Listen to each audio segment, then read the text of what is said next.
Hello बच्चा party, स्वागत है आपका फिर से एक नए लेक्चर में। और आज के लेक्चर में हम लोग पढ़ने वाले हैं क्लास 12th एनसीईआरटी मैथमेटिक्स की एक्सरसाइज 6.2। इस एक्सरसाइज के 1 से लेकर के 7 तक के क्वेश्चंस हमने पिछले वाले वीडियोस में कवर कर लिए हैं। तो अगर आपने वो वीडियोस नहीं देखे थे तो आप लोग जाइएगा, डिस्क्रिप्शन में एक लिंक दिया है एप्लीकेशन ऑफ डेरिवेटिव प्लेलिस्ट का लिंक। जैसे ही आप उस पर क्लिक करेंगे तो आपके सामने सीरियल से वीडियोस आपके सामने आ जाएंगे। आप 1 बाय 1 वीडियोस देख करके अच्छे से मैथ को सीख सकते हैं। ये मेरा वादा है कि अगर आप हमारे साथ बने रहेंगे तो आप अच्छे से मैथ सीखेंगे, आपको कहीं भी किसी भी कोचिंग की आवश्यकता नहीं होगी।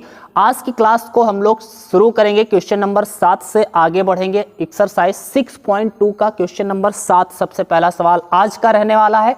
उसके बाद में हम आगे बढ़ते रहेंगे, जहां तक हो पाएगा वहां तक आप लोग देखेंगे। लेकिन एक बात याद रखिएगा, अगर आप लेट करके वीडियो देख रहे हैं तो समझ लीजिए आप बहुत बड़ा पाप कर रहे हैं। सबसे पहले आप बैठ जाइएगा, पेन, रजिस्टर और बुक अपने सामने रख लीजिएगा, उसके बाद में पढ़ना शुरू करिएगा। चलो शुरू करते हैं क्लास। क्वेश्चन नंबर, ये एक्सरसाइज भैया है, एक्सरसाइज है 6.2। ओके, इसका सबसे पहला क्वेश्चन हमें लेना है क्वेश्चन नंबर 7, क्योंकि ऑलरेडी हम लोगों ने क्वेश्चन नंबर 1 से लेकर के 6 तक के क्वेश्चंस ऑलरेडी हमने पिछले वाले वीडियोस में कवर कर लिए थे। ठीक है, तो अब देखिएगा क्वेश्चन नंबर 7 जो है आपके सामने क्या दिया है। सिद्ध कीजिए कि y एक फंक्शन है। मैं एक बार क्वेश्चन लिख लेता हूं, उसके बाद मैं आपको समझाता हूं। log 1 प्लस एक्स, आगे दिया है -2x upon 2 plus X. Okay, where x is greater than -1। ठीक, अपने संपूर्ण प्रांत में एक वर्धमान फलन है, ये हमें प्रूव करना है। क्या प्रूव करना है? कि ये एक वर्धमान फलन है, मतलब इंक्रीजिंग फंक्शन है, ये हमें सिद्ध करना है। वर्धमान फलन है, ये हमको प्रूव करना है। अब जरा आप समझिए, हमने 2 तरीके बताए थे, 2 तरीके के क्वेश्चंस में आते हैं। एक में होता है कि वर्धमान और ह्रासमान प्रूव करना होता है, दूसरे में वर्धमान किस अंतराल में वर्धमान है, किस अंतराल में ह्रासमान है, वो उसके अंतराल निकालने होते हैं। तो जब आपको मैंने बताया था कि जब आपको वर्धमान या ह्रासमान प्रूव करना है तो कैसे आप प्रूव करेंगे। सबसे पहले जो फंक्शन दिया होगा उसका आप डेरिवेटिव लेंगे, उसका आप अवकलन करेंगे। उस अवकलन को अगर आप धनात्मक दिखाएंगे या दिखा पाएंगे तो हम कहेंगे कि हमने प्रूव कर दिया है कि यह फंक्शन फलन जो है हमारा वर्धमान फलन होगा। और अगर आप ये जो डेरिवेटिव आएगा वो ऋणात्मक आएगा तो वो फलन कैसा होगा? ह्रासमान होगा। लेकिन यहीं पर अगर आपको अंतराल निकालने होते हैं कि किस फंक्शन, किस अंतराल में ये फलन वर्धमान है, किस अंतराल में ये फलन ह्रासमान है, ठीक है, तो ये अगर आपको अंतराल निकालने हैं तो इसके लिए आपको क्या करना होता है? सबसे पहले आप फंक्शन का डेरिवेटिव लेते हैं, अवकलन करते हैं, उसको इक्वल टू 0 रख देते हैं। 0 रख करके वहां से x के वैल्यूज निकलते हैं। जब आप x के वैल्यू निकालते हैं तो उसे आप संख्या रेखा पर दिखाते हैं और देखते हैं कितने अंतराल बन रहे हैं। फिर उन अंतरालों का कोई भी एक वैल्यू उठा करके चेक कर लेते हैं कि उस अंतराल पर, उस अंतराल के किसी भी वैल्यू पर अगर f डैश x, मतलब उस डेरिवेटिव जो लिया है आपने उसका ऋणात्मक वैल्यू आता है तो इसका मतलब है वो ह्रासमान उस अंतराल में होगा, और अगर धनात्मक आता है तो वो वर्धमान होगा। ठीक है, अगर आपको ये बातें नहीं समझ में आई हैं तो इसका मतलब है आपने पिछले वाला वीडियो नहीं देखा है। इसलिए मेरी एक आपसे सलाह रहेगी, मैंने ये सारी की सारी बेसिक बातें जो थी बिल्कुल बेसिक से मैंने आपको समझाया था वर्धमान और ह्रासमान होता क्या है। अगर आपने ये बेसिक चीज़ें नहीं देखी हैं तो भैया डिस्क्रिप्शन में लिंक दिया है एप्लीकेशन ऑफ डेरिवेटिव प्लेलिस्ट का। आप जैसे ही आप उसे खोलेंगे तो उसमें आपको तीसरा नहीं चौथा वीडियो मिलेगा जो एक्सरसाइज 6.2 का होगा और जिसमें बेसिक लिखा होगा। ठीक है, तो उसमें मैंने सारा का सारा बेसिक आपको पढ़ाया है। आप उस वीडियो को अगर देख लेते हैं, वर्धमान क्या होता है, कैसे प्रूव किया जाता है, मैंने सारी बातें वहां पर डिटेल से बताई है। ठीक है, अब हम आगे यहाँ पर बढ़ते हैं। सबसे पहले हमें करना क्या होता है? हमें यहाँ पर अवकलन ही करना होता है। तो सबसे पहले अवकलन कर लेते हैं y का x के सापेक्ष अवकलन dy/dx। इसी को हम f डैश x भी कहते हैं, कोई दिक्कत नहीं है।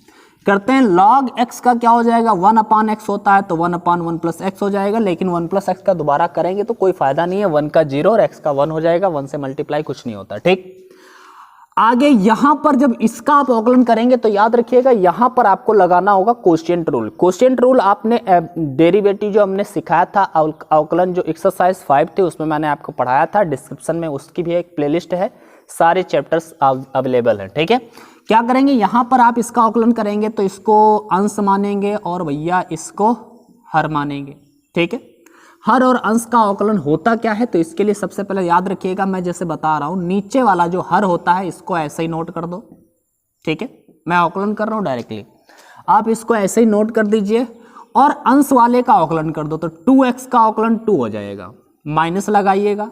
अंश वाले को अब की बार ऐसे ही नोट कर दीजिए और हर वाले का अवकलन कर दीजिए। हर वाले का अवकलन में 2 का अवकलन 0, x का अवकलन 1 हो जाएगा केवल, ठीक है। और अपान में होता है हर का स्क्वायर, नीचे जो भी है इसका होल स्क्वायर लिख देंगे। इस तरह से हम इसका अवकलन करते हैं। अब हम आगे बढ़ते हैं थोड़ा, तो ये क्या बनेगा भाई, dy by D X equal to, ध्यान से देखिए मैंने क्वेश्चन सही लिखा है, हाँ, dy बाई डी एक्स अब बराबर में क्या हो जाएगा 1 प्लस एक्स। मुझे लगा था यार 1 प्लस एक्स यहाँ है, हो सकता है यहाँ भी 1 प्लस एक्स हो, लेकिन ऐसा है नहीं, ठीक है। माइनस में अंदर में गुणा कर देता हूँ, 2 2 जा 4 हो जाएगा, ठीक है। प्लस में 2x हो जाएगा और माइनस में 2x हो जाएगा। नीचे क्या बचेगा आपके पास, 2 प्लस एक्स का होल स्क्वायर। अच्छा 2x से 2x कैंसिल आउट हो जाएगा, इसमें कोई दिक्कत ही नहीं है। dy by D X equal to 1/1 plus X हो जाएगा भाई। माइनस में 4 बचेगा ऊपर, नीचे बचा है 2 प्लस एक्स का होल स्क्वायर। अब आप यहाँ पर एक काम करते हैं, या तो आप एलसीएम ले लीजिए या फिर आप और कुछ भी कर सकते हैं, लेकिन यहाँ पर हम क्या करेंगे, एलसीएम ले लेते हैं, ठीक है। So dy by D X equal to क्या करेंगे, यहाँ पर हम एलसीएम लेते हैं 1 प्लस एक्स, और ये क्या हो जाएगा भैया 2 प्लस एक्स का होल स्क्वायर। 2 प्लस एक्स का होल स्क्वायर यहाँ पे आएगा तो 2 प्लस एक्स का होल स्क्वायर माइनस में 4 के इंटू में जाएगा 1 प्लस एक्स, ठीक है। ध्यान से समझते रहिएगा बच्चों। dy by D X equal to इसका होल स्क्वायर खोलिए, a प्लस बी का होल स्क्वायर, तो a स्क्वायर मतलब 2 का स्क्वायर, 4 प्लस बी स्क्वायर मतलब x का स्क्वायर, x स्क्वायर, माइनस में 2ab, तो माइनस में 2 2 जा 4x हो जाएगा। आप सॉरी माइनस में क्यों होगा, प्लस में ही होगा भैया, प्लस वाला फॉर्मूला है। और माइनस का भैया ये 4 हो जाएगा और माइनस के अंदर गुणा कर देंगे, माइनस का 4x हो जाएगा। अपान में क्या हो जाएगा, तो अपान में आपके पास 1 प्लस एक्स है ही और 2 प्लस एक्स का होल स्क्वायर और हो गया, ठीक है।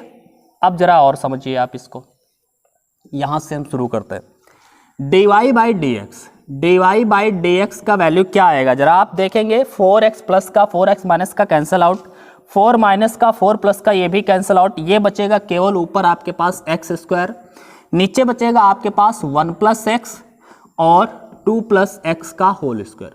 हमें प्रूव करना था भैया वर्धमान, और वर्धमान किस अंतराल में प्रूव करना था, इसने बता दिया है एक्स का वैल्यू जब -1 से बड़ा होगा।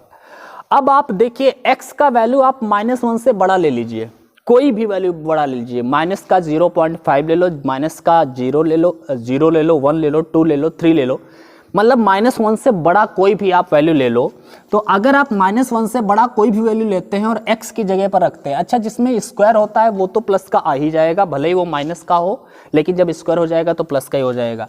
इसका मतलब है x इज ग्रेटर देन -1 के लिए, x जब -1 से बड़ा होगा, इसके लिए ध्यान से देखेंगे dy बाई डी एक्स का चिन्ह हम देख रहे हैं, क्योंकि वर्धमान और ह्रासमान प्रूव करने के लिए हमें चिन्हों से मतलब होता है, इसके वैल्यू से मतलब नहीं होता, ठीक है।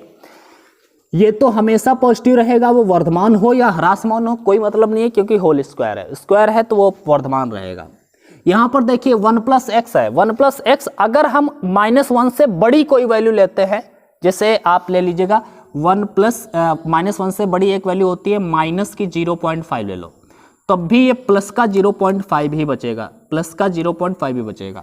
-1 से आप कोई भी बड़ी वैल्यू ले लो, माइनस का 0.5 ले लो, आगे 0 ले लो, 1 ले लो, 2 ले लो, 3 ले लो, जितने भी है वैल्यू ये -1 से तो बड़े ही हैं।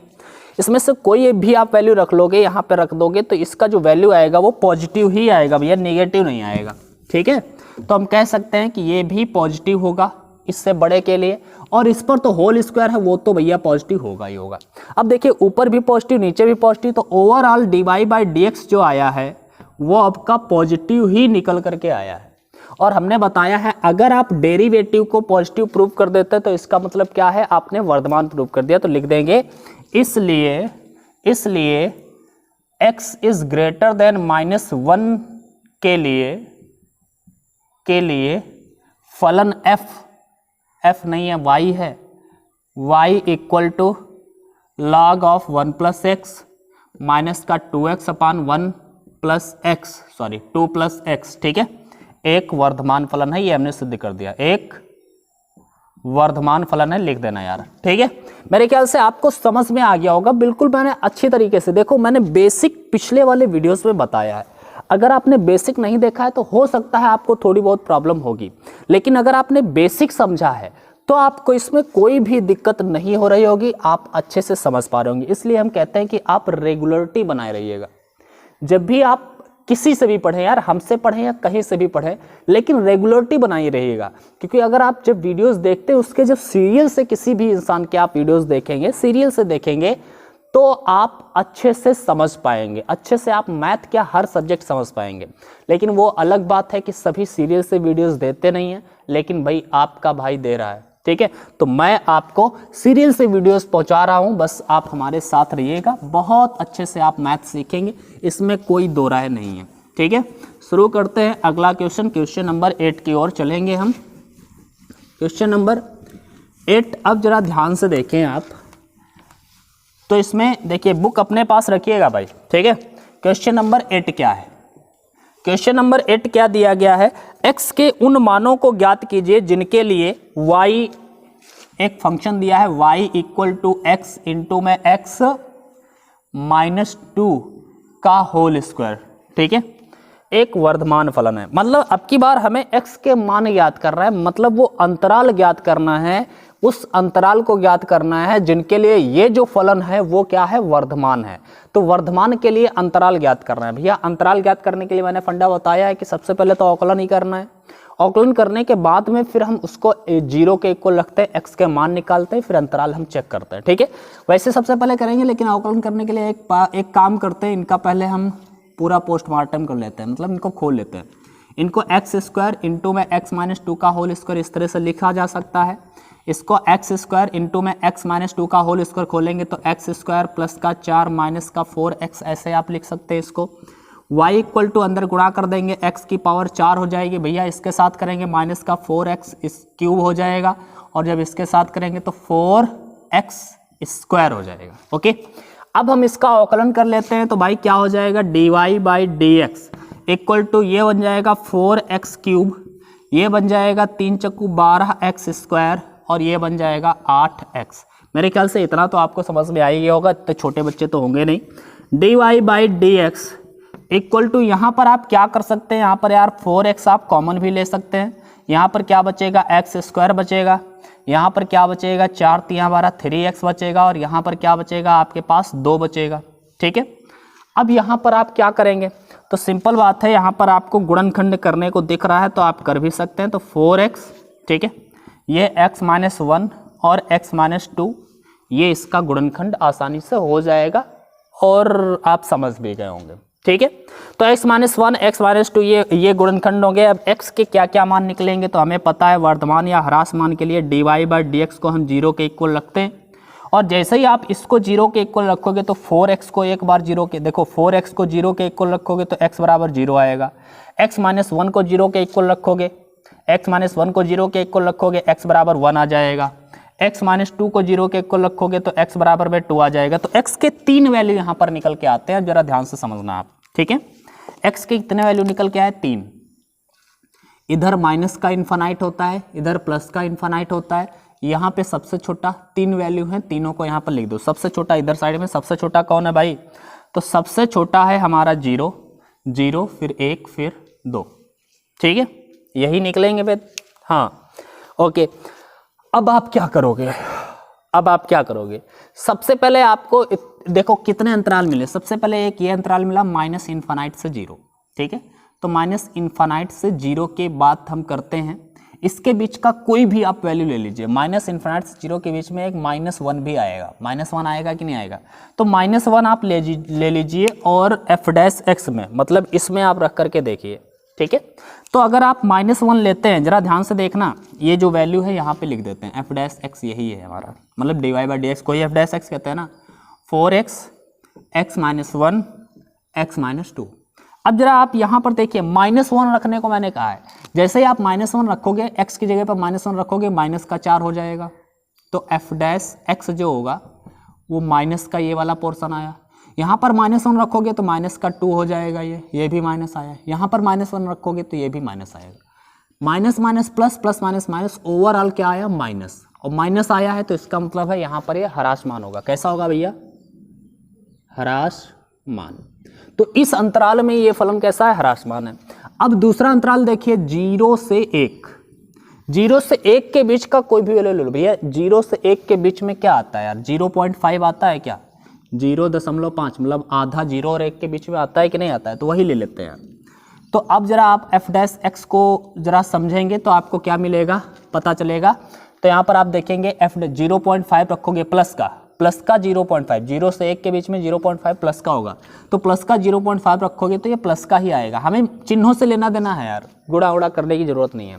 यहाँ पर 0.5 रखोगे तो 0.5 से जब 1 घटेगा तो माइनस का 0.5 आएगा भैया, नेगेटिव आएगा।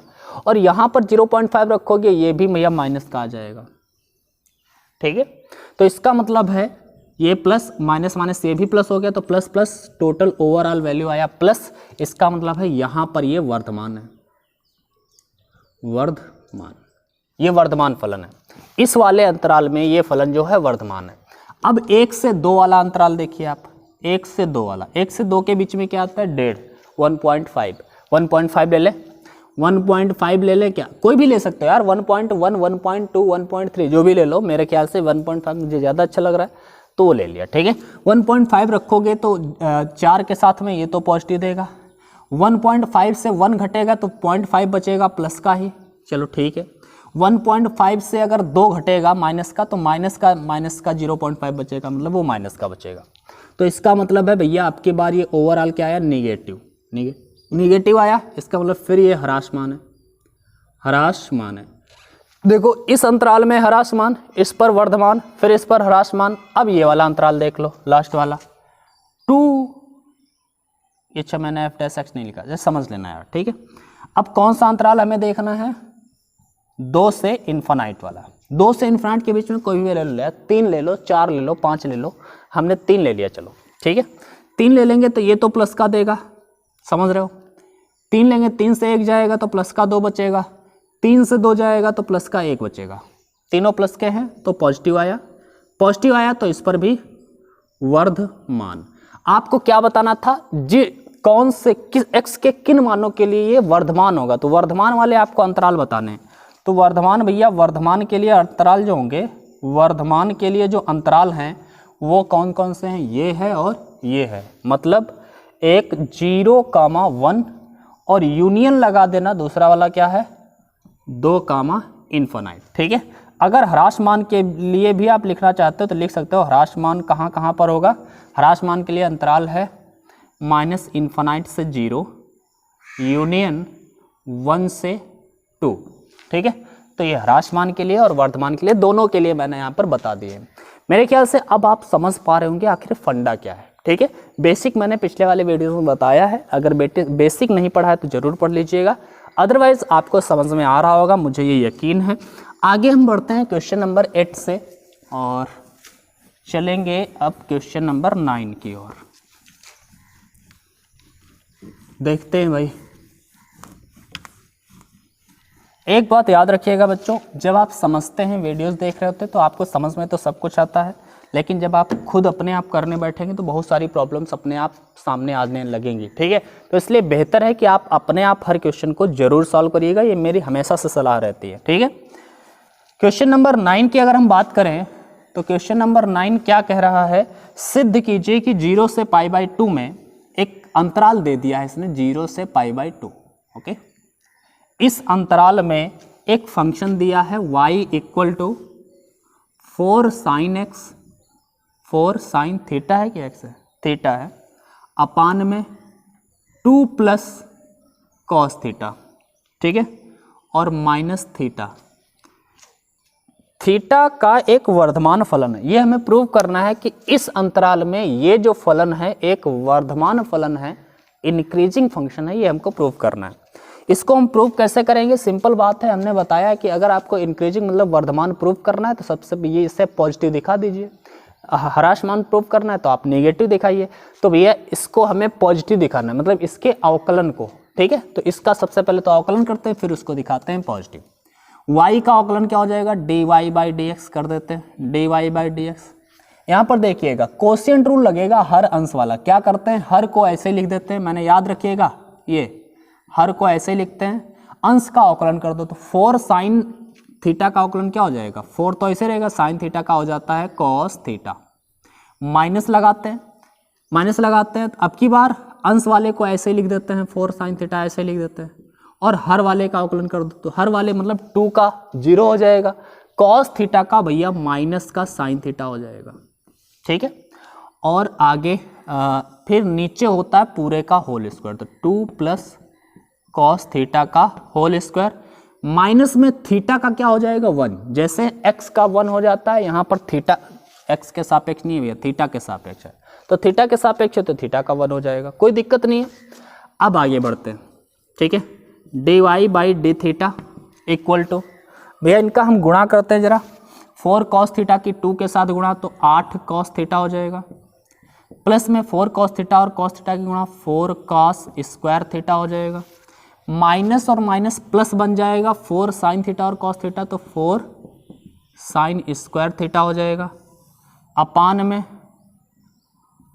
2 प्लस कॉस थीटा का होल स्क्वायर माइनस 1। यहाँ पर भैया एलसीएम ले सकते हो आप, तो ये यहाँ पर आ जाएगा, आपको पता है dy by D theta equal to 8 cos theta plus, अच्छा यहाँ पर अगर आप 4 कॉमन लोगे, समझो जरा 4 कॉमन लोगे तो क्या बचेगा, cos square theta plus sine square theta बराबर में 1 हो जाएगा, तो 4 कॉमन और इनटू में 1 हो जाएगा, तो ये 4 हो जाएगा पूरा। ठीक है, और ये दो एलसीएम लेकर के उधर जाएगा तो ये बन जाएगा 2 प्लस कॉस थीटा का होल स्क्वायर, इधर एलसीएम लेके भाई ये वहाँ पहुँच जाएगा, अपान में अब ये पूरे के हो गया 2 प्लस कॉस थीटा का होल स्क्वायर। ओके, अब जरा आप और समझो, dy बाई डी थीटा की अगर हम बात करें तो क्या करेंगे, 4 कॉस थीटा लिखिए प्लस 4 लिखिए माइनस, इनका a प्लस बी का होल स्क्वायर खोलिए, a स्क्वायर मतलब 4 प्लस बी स्क्वायर मतलब cos square theta minus 2ab मतलब 4 कॉस थीटा। ठीक है, सॉरी माइनस क्यों हो जाता है यार, प्लस का फार्मूला है तो प्लस का रखो, नीचे क्या होगा 2 प्लस कॉस थीटा का होल स्क्वायर। चलो आगे थोड़ा और बढ़ें तो क्या मिलेगा, dy by D theta equal to 4 cos theta plus में 4 माइनस अंदर जाएगा माइनस का 4 माइनस अंदर जाएगा माइनस का कॉस स्क्वायर थीटा माइनस अंदर जाएगा माइनस का 4 कॉस थीटा और सबके बटे में क्या है, यही 2 प्लस कॉस थीटा का होल स्क्वायर। इतना तो हुआ। अब ध्यान से देखोगे अगर तो 4 कॉस थीटा और 4 कॉस थीटा कट रहा है, माइनस का 4 और प्लस का 4 कट रहा है, ऊपर क्या बचा आपके पास, सिर्फ और सिर्फ आपके पास जो बचा है भैया वो बचा है dy by D theta equal to क्या बचा है, माइनस का कास स्क्वायर थीटा अपान में 2 प्लस कॉस थीटा का होल स्क्वायर। ठीक है भैया, कहीं पर आपने गलती तो नहीं की है, अगर भाई देखो एक भी छोटी सी गलती हो गई तो काम खत्म हो जाएगा भैया, और मुझे कहीं ना कहीं क्यों लग रहा है कि गलती हुई है, क्योंकि यार माइनस ही आ गया है, मेन चीज़ तो यही है। हाँ ये तो निगेटिव आ जाएगा यार, अगर मैं 0 से पाई के बीच में कॉस थीटा देखूंगा पॉजिटिव होता है तो कॉस स्क्वायर थीटा वो तो पॉजिटिव होगा ही, नीचे वाला पॉजिटिव होगा, लेकिन बाहर तो माइनस लगा है तो ये निगेटिव आ जाएगा। तो हरासमान सिद्ध करना है, वर्तमान यार वर्तमान फलन है, इसका मतलब हमने कहीं ना कहीं गड़बड़ी की है यार, जरा समझो, ढूंढो भाई कहाँ पे गड़बड़ी हुई है। क्वेश्चन मैंने सही नोट किया है, y is equal to 4 sine theta upon में 2 प्लस कॉस थीटा माइनस में थीटा, सही है।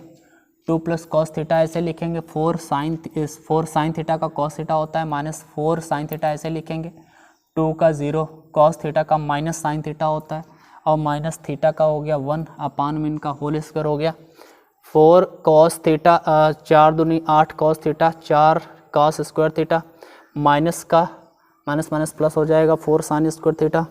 ओके, तो 4 कॉस थीटा ये बन जाएगा 4 माइनस का 2 प्लस कॉस थीटा का होल स्क्वायर उधर जाएगा, अपान में ये बचेगा 4, अच्छा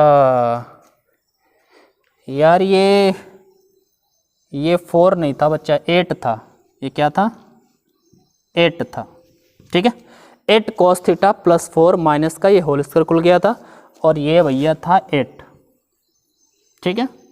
अब ये कटेगा नहीं यार, थोड़ा प्रॉब्लम हो गया, चलो इसको मिटा देते हैं, ठीक है। यहाँ पे है 4 cos थीटा, यहाँ पे है 8 cos थीटा। अब ये कटेगा नहीं, घटेगा, 4 cos थीटा प्लस का बचेगा। क्या बचेगा भाई? प्लस का 4 cos थीटा बचेगा। तो यहाँ पर बचेगा प्लस का 4 cos थीटा, 8 से 4 घटेगा, और माइनस का cos स्क्वायर थीटा। ओके, इतना बचा। अब ठीक है यार, वही मैंने सोचा पता नहीं कहाँ पर कैलकुलेशन गड़बड़ हुआ भाई। dy by D theta equal to, अब जरा ध्यान से देखना, यहाँ पे मैं cos थीटा कॉमन ले लूँ तो क्या बचेगा? 4 माइनस cos थीटा बचेगा, अपान में क्या बचेगा? 2 प्लस cos थीटा का होल स्क्वायर। अब आप देखिए, आप अंतराल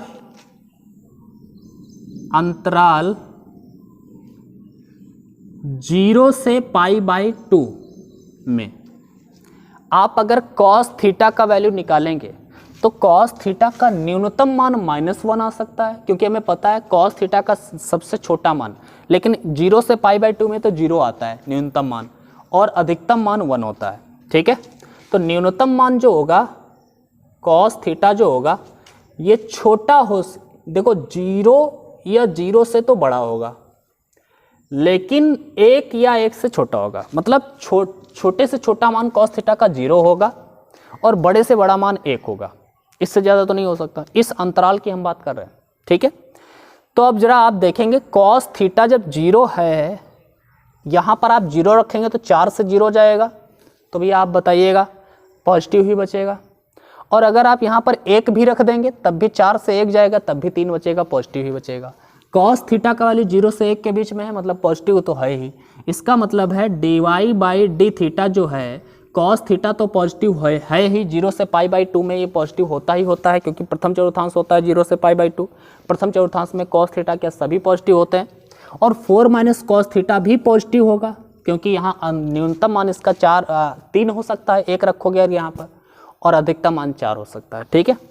यहाँ पर भी cos थीटा की जगह पर अगर आप 1 रखोगे 2 1 3, 3 प्लस का होगा। अगर 0 रखोगे 2 प्लस 0, 0 प्लस का ही रहेगा, तो ये प्लस का होगा।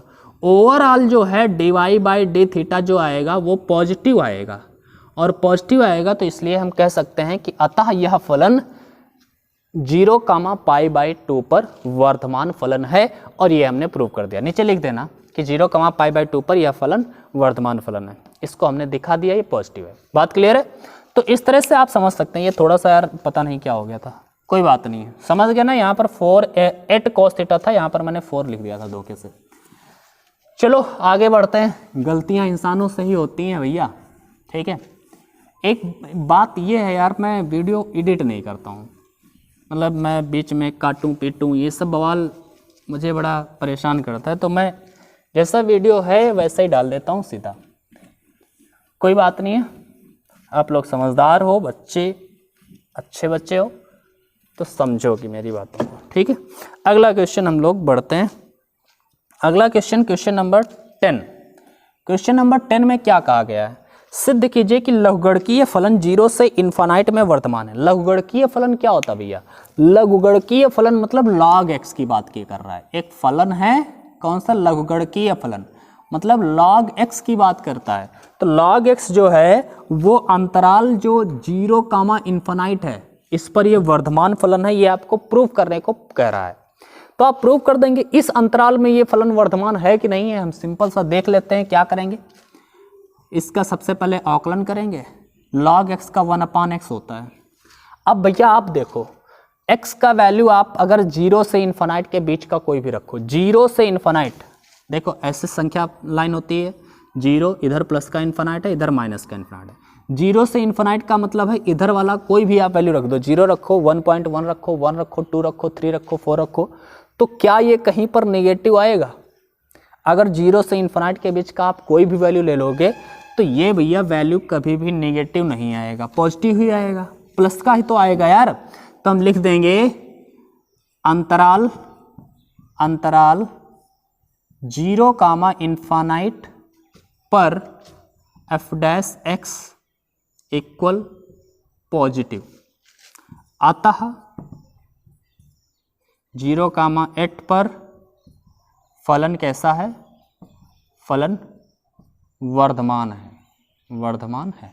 तो ये हमने प्रूव कर दिया। ये तो यार 1-2 लाइन का था, आराम से आपने समझ लिया होगा, कोई दिक्कत नहीं है। बस आपको पॉजिटिव दिखा देना है। वर्धमान कह रहा है तो पॉजिटिव दिखा देना है, और पॉजिटिव आएगा तभी तो आप दिखा पाओगे। चलो ठीक है, आगे बढ़ते हैं। अगला क्वेश्चन नंबर 11 की बात करते हैं भाई। क्वेश्चन नंबर 11 में क्या कहा गया है? सिद्ध कीजिए कि -1 से 1 में एक अंतराल दिया भैया, -1 से 1 ठीक है, में fx एक फलन है, और fx इक्वल टू क्या दिया है? x² माइनस का x प्लस का 1 से प्रदत्त फलन ना तो वर्धमान है और ना ही ह्रासमान है। यह हमें प्रूव करना है कि ये फलन ना तो वर्धमान ही है और ना ही ह्रासमान है। तो हम क्या करेंगे? सबसे पहले f डैश x जो है निकालेंगे तो बनेगा 2x माइनस का 1, और 1 का तो 0 ही होना है। हमने क्या बताया? आपको सबसे पहले देखना है कि यहाँ किस पर ये वर्धमान है, किस पर ह्रासमान है, क्योंकि ऐसे आप क्लियर नहीं कर सकते। x के वैल्यू पर डिपेंड करेगा कि ये पॉजिटिव आएगा कि नेगेटिव आएगा। इसलिए आप f डैश x को इक्वल टू 0 रखोगे जब, तो 2x माइनस 1 इक्वल टू 0 रखोगे तो x का वैल्यू भैया 1/2 आएगा। 1/2 आया तो इसका मतलब ये हुआ कि 1/2 यहाँ पर रखो, इधर माइनस का इन्फानाइट, इधर प्लस का इन्फानाइट। लेकिन आपको अंतराल दिया है -1 से 1, इसके बीच में ही रहना है। आपको जो है वो -1 से +1 के बीच में ही रहना है, यहाँ से यहाँ तक केवल, ठीक है। और इसके बीच में 1/2 आ रहा है, 1/2 इनके बीच में ही होगा, ठीक है। तो 1/2 जरा ध्यान से देखो, माइनस का 1/2 और 1/2, माइनस के 1 और 1/2 के बीच का अगर कोई भी वैल्यू ले लो और यहाँ पर रख दो, ठीक है। तो देखो जरा, अंतराल में बात कर रहा हूँ -1 से 1/2 के, -1 से 1/2 पर एफ डैश एक्स जो होगा कैसा आएगा? नेगेटिव की पॉजिटिव? यहाँ पर रख करके आप देख लो यार, -1 और 1/2 के बीच में यार 0 भी आता है, इधर 0 आएगा कि नहीं? 0 में अगर यहाँ पे रख दूँ, 2 से x 0 के गुणा कर दूँ तो 0, 0 से 1 घटेगा तो माइनस का 1 आएगा, 0 - 1 माइनस का 1 आएगा, मतलब नेगेटिव आएगा। इस पर ये फलन जो है ह्रासमान होगा, ह्रासमान है, ठीक है। इसी प्रकार अगर मैं 1/2 से आगे वाला ये वाला अंतराल ले लूँ, ये वाला अंतराल में तो ह्रासमान आया है। इस वाले अंतराल की बात करें 1/2 से 1 की, ठीक है, पर अच्छा एक बात ये ना सोचना कि भैया इन्फानाइट से क्यों नहीं ले रहे हो।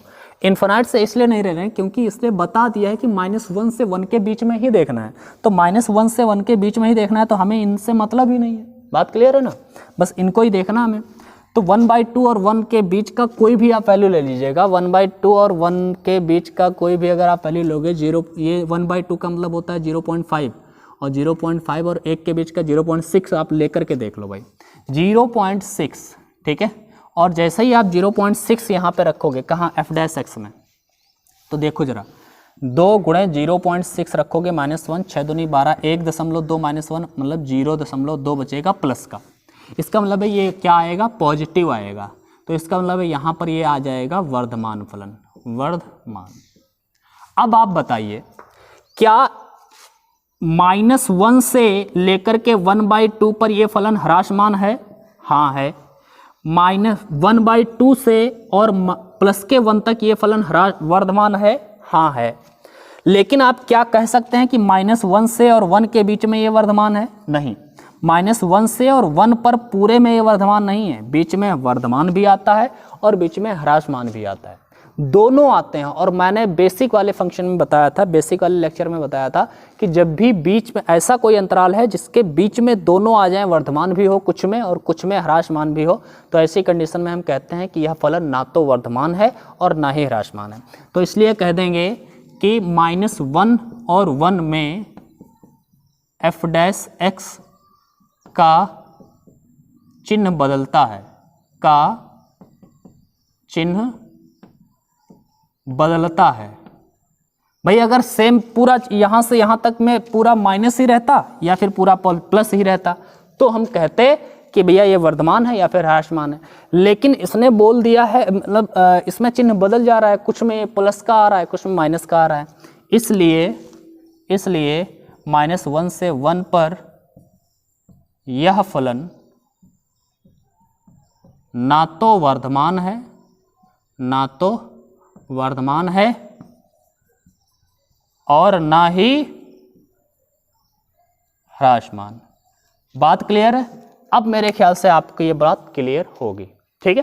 तो अगर आपको ये बात क्लियर है तो आप समझ गए होंगे और बहुत आसानी से मैंने समझाने का प्रयास किया है। अब अगला क्वेश्चन देखते हैं। अभी 1 मिनट देख लेते हैं समय, क्लास कितनी लंबी हुई है, 36 मिनट की क्लास हो चुकी है यार। तो एक काम करते हैं, आज की क्लास में बस इतना ही क्वेश्चंस रखते हैं, अगली वाली क्लास में हम आगे के क्वेश्चंस लेकर के आएंगे और उनको डिस्कस करेंगे, ठीक है। आज की क्लास में बस इतना ही, लेकिन एक बात ज़रूर कहूँगा कि अगर आपको हमारी क्लासेस पसंद आती हैं तो भैया लाइक करके जाइएगा, क्लासेस को शेयर करिएगा और अपने दोस्तों से भी बताइए कि यहाँ पर आइए, आप अच्छे से बहुत सरल तरीके से मैथ सीख सकते हो, ठीक है। आज की क्लास में बस इतना ही, फिर मिलते हैं अगले क्लास में, तब तक के लिए बाय बाय, अपनी पढ़ाई करते रहिए।